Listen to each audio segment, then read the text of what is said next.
मुझे पीरियड्स 22 अगस्त को आए थे और मेरी पीरियड साइकिल हर 2 मंथ में चेंज हो जाती है, कभी 25 तो कभी 29, मतलब 2-3 दिन ऊपर जाते हैं।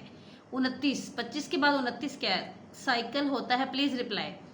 अब मैं आपको आसान लफ्जों में समझाती हूँ। सब बहनें जिनका साइकिल 32, 28 और 30 दिनों का है, 32, 28, 30 दिनों का, 2-3 दिन ऊपर 2-3 दिन नीचे, ठीक है, ये साइकिल आपका बराबर होता है।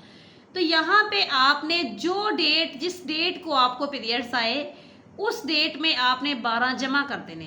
आसान तरीका, मैं समझा समझा के थक गई हूँ, मेरी बहनों को समझ नहीं आ रही। प्यारी बहनों, जिस तारीख को आपको पीरियड्स आए उस तारीख में आपने 12 जमा करने हैं।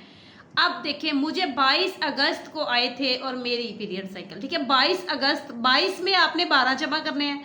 जिस बहन को 25 को आए वो 25 में 12 जमा करें, जिसको यकम को आए वो यकम में 12 जमा करें। अपनी पीरियड्स डेट में 12 जमा करने हैं बस, जो दिन आए उससे अगले दिन। अब देखें 22 अगस्त, तो इसमें 12 हमने जमा करने हैं, 23, 24, 25, 26, 27, 28, 29, 30, ठीक है। 31 का महीना है तो 31 काउंट कर ले, नहीं तो ऐसे 1, 2, 3, 4 तारीख से लेके अगले 10 दिन, यानी कि 4 से लेके 14 तारीख तक एक दिन छोड़कर एक दिन रिलेशन बनाना है। ये इन दिनों में एग रिलीज होता है, कोई एक दिन होगा, फिक्स डे नहीं होता कि फिक्स डे कौन सा है, किसी भी दिन हो सकता है इन 10 दिनों के अंदर अंदर।